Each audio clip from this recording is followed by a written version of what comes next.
Վերլուծաբանները նշում են, որ ԱՄՆ-ի հետ առևտրային զինադադարի կնքումից հետո Չինաստանը դարձել է մի փոքր ավելի գրավիչ ներդրումների համար։ Գնային անկայունության հիմնական շարժիչ ուժերից մեկի հազվագյուտ մետաղների արտահանման սահմանափակումների սպառնալիքի վերացումը նպաստել է օտարերկրյա ներդրողների լավատեսության բարձրացմանը։ Դրան չնայած որոշ ներդրողներ շարունակում են զգույշ մնալ հաշվի առնելով տեխնոլոգիական ոլորտում բարձր ներքին պարտքը և մրցակցությունը։ Հոկտեմբերի վերջին Չինաստանի գնումների մենեջերների ինդեքսը նվազել է մինչև 49.0, ինչը ցածր է աճի նշագծից, որը վկայում է գործարանային գործունեության դանդաղման մասին։ Սա պայմանավորված է արտահանման նոր պատվերների անկմամբ, որը արտացոլում է նախկինում կուտակված պաշարների սպառումը և համաշխարհային անորոշության աճը։ Վերլուծաբանները նշում են, որ չինական տնտեսությունը կարող է լրացուցիչ խթանի կարիք ունենալ ներքին պահանջարկը վերականգնելու համար։ ԱՄՆ նախագահ Դոնալդ Թրամփը հայտարարել է, որ ժամանակն է հրաժարվել ֆիլիբաստերից ԱՄՆ Սենատում օրենսդրական շրջափակումը շրջանցելու համար։ Ֆիլիբաստերը կանոն է, որը պահանջում է 100 սենատորներից 60-ի ձայնը օրենսդրական ակտերի մեծ մասն ընդունելու համար։ Սենատում 53 տեղ զբաղեցնող հանրապետականները կարծում են, որ այս կանոնի կիրառումը խոչընդոտում է կարևոր նախաձեռնությունների ընդունմանը։ Հայտարարվել է կառավարության մաստակի փակման մասին և որոշումը սպասվում է առաջիկա օրերի։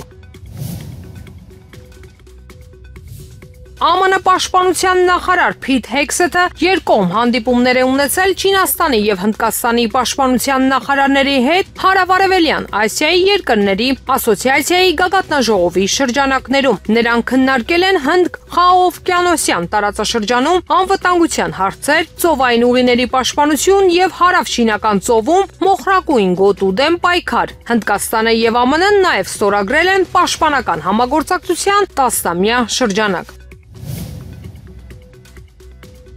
Ասիական ֆոնդային շուկաները պատրաստ են գրանցել աճի 7-րդ ամիսը անընդմեջ չնայած համաշխարհային անորոշությանը։ Տեխնոլոգիական ընկերությունների աճը և յենի թուլացումը խթանել են աճը։ Մինչդեռ ԱՄՆ դոլարը մնում է ուժեղ ամրապնդվելով դաշնային պաուստային համակարգի կողմից հետագա տոկոսադրույքների կրճատման հնարավոր սահմանափակման մասին հայտարարությունից։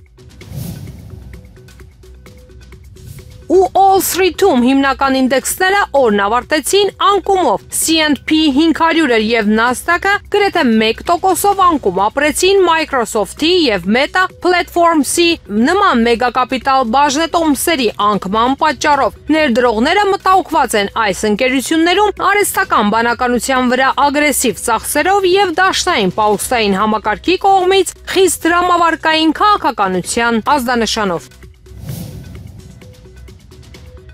Ռեկորդային անձրևներ են տեղի ունեցել Վիետնամի կենտրոնական նահանգներում, այդ թվում Հյուե և Հոյ Ան պատմական քաղաքներում, որոնք լայնածավալ ջրհեղեղներ են առաջացրել։ Պաշտոնյաները հայտնում են, որ 13 մարդ մահացել է, իսկ 11-ը անհետ կորել։ Ջրհեղեղից տուժել են ավելի քան 116,000 տուն և 5,000 հեկտար մշակաբույսեր։ Տարածաշրջանի զբոսաշրջությունն ու ենթակառուցվածքները լրջորեն վնասվել են։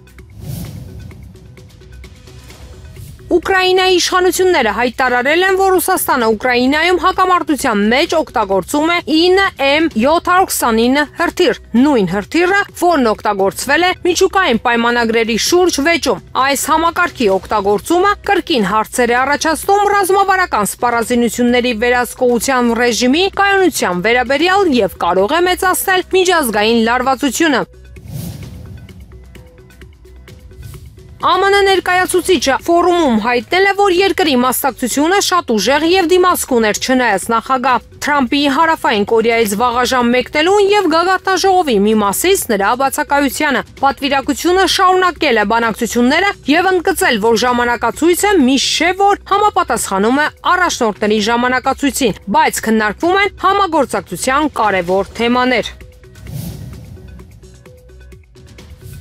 Հարավային Կորեայի նախագահ Լի Ջե-մյունգը հայտարարել է, որ Ասիա-Խաղաղօվկիանոսյան տարածաշրջանը գտնվում է համաշխարհային տնտեսական համակարգի կրիտիկական շրջադարձային կետում։ Նա ընդգծել է, որ ազատ առևտուրը եւ ներդրումները կորցնում են իրենց թափը եւ տարածաշրջանները պետք է ավելի ակտիվ աշխատեն փոփոխվող աշխարհում աճը պահպանելու համար։